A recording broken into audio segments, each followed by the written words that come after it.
Здравствуйте, на телеканале «Новый век», программа «Вызов 112», в студии Айдар Гумеров, и сегодня вы увидите. Погибла на пешеходном переходе. Да на зебре, не тормозить, ничего, не тихо. Автобус 18 маршрута задавил переходящую дорогу женщину. Наездов меньше, но зебры стали опаснее. Она споткнулась и под заднее правое колесо попала. Автоинспекторы о наезде на людей. На дорогах гололедица. Гололед, потому что у меня 50 километров было, меня крутить стало. Последствия обледенения дорог в Казани.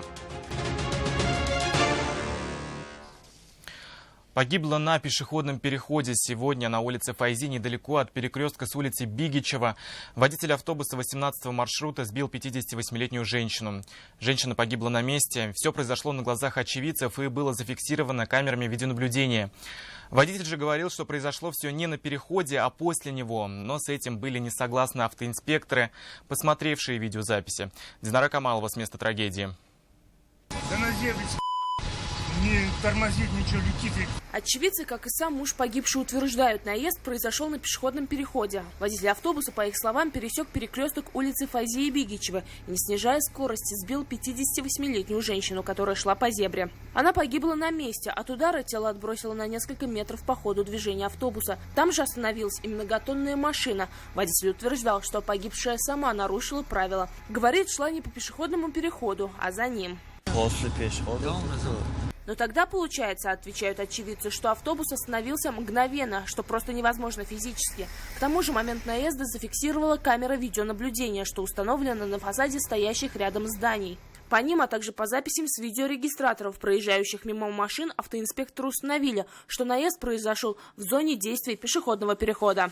На нерегулированном пешеходном переходе произошел наезд на женщину 59-го года рождения, в результате чего данная женщина скончалась от полученных травм на месте. Наезд совершил водитель автобуса, который проигнорировал правила дорожного движения, нарушение пункта 14.1, 10.1, то есть не уступил дорогу пешеходу, который переходил пешеходный переход на нерегулированном пешеходном переходе. Записи камер видеонаблюдения изъяли, сейчас с ними работают следователи. Ответственность, которую понесет водитель автобуса, будет определять суд после завершения расследования. Динара Камалова, Константин Бушуев, «Вызов 112». Эта женщина стала 6-м человеком, погибшим в Казани в этом году под колесами автомобилей. За несколько часов до трагедии в автоинспекции города говорили как раз о наездах на пешеходов. Для 5 женщин и одного мужчины они стали фатальными. Еще 175 человек получили различные травмы. Лина Зинатуллина о машинах и пешеходах. Дело прежде всего в невнимательности пешеходов самих. Не то, что водитель виноват. Тут, к сожалению, фактура такая. Виноваты оба. Каждое третье ДТП в Казани – это наезд на пешехода. Такую статистику привели сотрудники автоинспекции. Только за 3 месяца этого года произошло более 170 наездов на людей. Но это все равно меньше, чем годом ранее, почти на 40%. Например, если брать на Горьковском шоссе, очень долго было так, эта улица была концентрацией мест ДТП, пока там не сделали надземный пешеходный переход. При этом зебра по той же статистике становится все опаснее. Так, с начала этого года более 80 человек, переходя дорогу по пешеходному переходу по всем правилам, оказались в больнице. Таких случаев в этом году на треть больше, чем в прошлом. Но не всегда в наездах виноваты водители. В 57 случаях виновниками стали сами пешеходы. 4 из них погибли, 55 получили травмы. Кулахметова, Болотникова, где пешеход, например, шла на запрещающий сигнал светофора.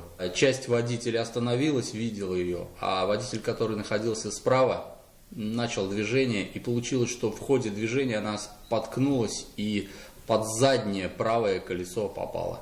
В результате этого происшествия она скончалась в больнице скорой помощи. При этом в ведомстве отметили, что людей в Казани чаще всего сбивают жители соседних районов республики. Для безопасности советуют использовать световозвращающие элементы в одежде и просят и водителей, и пешеходов быть на дороге предельно внимательными. Лина Зинатуллина, Динара Камалова, Константин Бушуев, «Вызов 112». Водитель сгорел в собственном автомобиле. Накануне вечером в Лаишевском районе столкнулись фура «МАН», минивэн Volkswagen Caravella и УАЗ «Патриот». Сразу после столкновения все 3 автомобиля загорелись. Сообщение о происшествии поступило на единый номер вызова экстренных служб 112 1910. Пожарные прибыли на место через 10 минут. Еще через 15 огонь был полностью потушен. В результате пожара сгорела кабина и часть фургона «МАНа». УАЗ «Патриот» выгорел полностью, его водитель погиб в огне. По предварительным данным, за рулем УАЗа находилась 43-летняя женщина. Точно установить личность погибшего человека должна экспертиза. Не спасла даже шипованная резина. 3 автомобиля столкнулись минувшим вечером на Кремлевской дамбе. Столкнулись они не все сразу. Первым не справился с управлением водитель «Лады» 14-й модели. Ее, по предварительной версии, развернула и откинула в отбойник.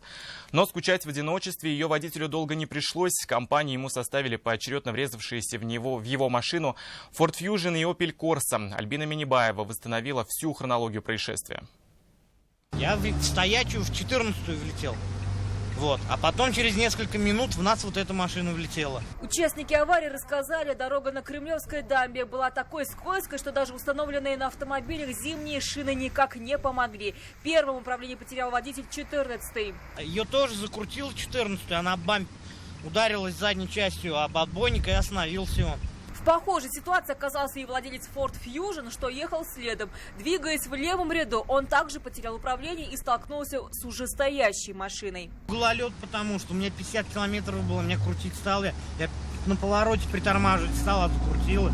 Пока водители приходили в себя и пытались оценить ущерб, компанию разбитым автомобилем составил Opel Corsa. Автоледи также не смогла совладать с автомобилем на скользкой дороге. В аварии никто не пострадал, если не брать в расчет материальный ущерб из-за сильно поврежденных машин. Альбина Минибаева, Айрат Назипов, Азат Семигулин, вызов 112. ВАЗ-2109 и Volkswagen Golf не разъехались накануне на улице Академика Арбузова. Как рассказал водитель иномарки, он поворачивал направо. Такого маневра не ожидал владелец ВАЗа. Он ударил в бок немецкую машину. Определив виновника, участники аварии пытались самостоятельно покинуть место происшествия. Однако повреждения автомобилей помешали этим планам. Вынудили выехать на встречную полосу. Столкновение двух грузовых автомобилей едва не парализовало движение на проспекте Амирхана. По предварительной версии, водитель «Газели» не справился с управлением, автомобиль занесло, и он врезался в едущий впереди грузовик. От столкновения последний развернуло так, что он перекрыл всю полосу. Автомобилистам не оставалось ничего другого, как объезжать препятствия по встречной полосе. Впрочем, следовать по этому же пути не смогли и троллейбусы. С большей вероятностью виновнику аварии предстоит оплачивать простой общественного транспорта. Еще одна авария произошла на улице Ершова, где столкнулись «Лада Калина» и «Газель». По предварительной версии, водитель последний, избегая одной аварии, на перекрестке вывернул руль и выехал на встречную полосу. Тем самым застал врасплох владельца легковушки. Салават Мухаммадуллин с подробностями. Получается, разворачивался, то есть в неположенном месте, получается, там знак стоит как бы прямо и направо только. Водитель «Лады Калина» рассказал, шофер «Газели» в нарушении правил дорожного движения стал поворачивать налево там, где нельзя. В свою очередь, хозяин грузового автомобиля отметил, что поворачивать он не планировал, просто таким образом пытался избежать столкновения. Говорит, на то были веские причины. Впереди меня машина как бы резко тормознула, мне пришлось уйти влево, и меня юзом повело. Как я его увидел, по тормозам уж немножко это как бы дал, чтобы уж это столкновение избежать. И в итоге, получается, у меня как бы машину вот вправо начал заносить. Он в итоге тоже уж как бы отреагировал на тормоза. То есть в итоге вот как бы столкновение у нас произошло. После столкновения с «Ладой» «Газель» развернула еще раз. Авария, считает владелец последней, можно было бы избежать, если бы водитель легковушки сам не нарушил правила. А он двигался оттуда, но уже на красном получается. Потому что машины все стояли, он один ехал. Впрочем, с таким утверждением водитель «Калины» согласен не был. Говорит, что проехал на мигающий зеленый и добавил, что светофоры работают синхронно. Раз он ехал на красный, то водитель «Газели» также ехал на запрещающий сигнал. Выявлять виновника в такой непростой ситуации предстоит уже автоинспекторам. Салават Мухаммадуллин, Айрат Назипов, Азат Самиголем, вызов 112. Гололед минувшим вечером заставил волноваться многих казанских водителей. Скорость движения сильно упала, но даже несмотря на это, остановить автомобиль или же тронуться с места было делом непростым. Например, на мосту «Миллениум» столкнувшиеся автомобили перекрыли движение по нескольким полосам и сильно осложнили проезд остальным. Далеко не все автомобили смогли подняться на улицу Арбузова. Дорога превратилась в один сплошной каток. Такая же картина наблюдалась на Танковой и ряде других казанских улиц. Не спасали даже зимние шины. Это все, о чем мы успели вам рассказать. Обо всех происшествиях вы можете сообщать нам по телефону 570 50 50. Если вы сняли происшествие, можете поделиться своими кадрами со всей республикой. Присылайте видео на нашу электронную почту и на мобильный телефон 8 98 69 112 112 или же в нашу группу ВКонтакте.